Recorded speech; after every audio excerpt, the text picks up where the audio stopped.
operated by Customs Officer on board Australian Customs tender on the 31st of January 2008. Well, back in 2008, the Australian government sent a customs vessel down to document Japan's whaling in Australia's Antarctic territory. And what you're about to see is the footage that they took at that expedition. Footage that Sea Shepherd have fought the government very hard on for many years to obtain.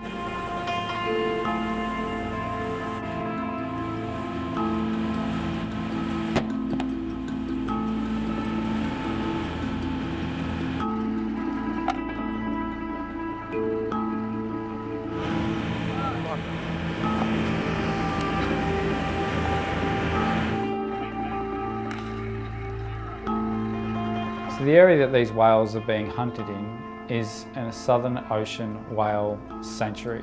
And yet they are being chased with these harpoon ships that are doing 23, 24 knots. And these whales are swimming at 16, 17 knots to try and outrun these harpoon ships. But eventually they come up exhausted.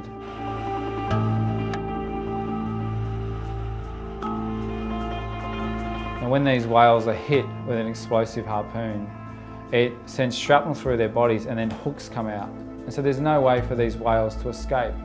They're thrashing around, trying to get away from these harpoon ships, but this cable drags them back up to the surface. You know, it takes a long time for these whales to die. It's barbaric, and this goes on in an established Southern Ocean whale sanctuary, in an Australian whale sanctuary. Once these whales die, they are tied up alongside a harpoon ship before that harpoon ship rendezvous with the factory ship, the Nishimaru, and then it is transferred up the slipway of the Nishimaru, where it is diced up for the markets in Tokyo.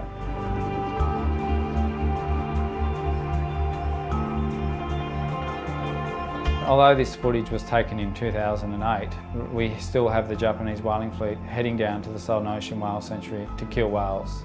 And unless there is action from our Australian government, in 10 years' time, we are still going to see whales being killed in an established whale sanctuary. I guess the question has to be asked is, does the Australian government, represent the wishes of the Australian public that want to see an end to whaling, or Tokyo?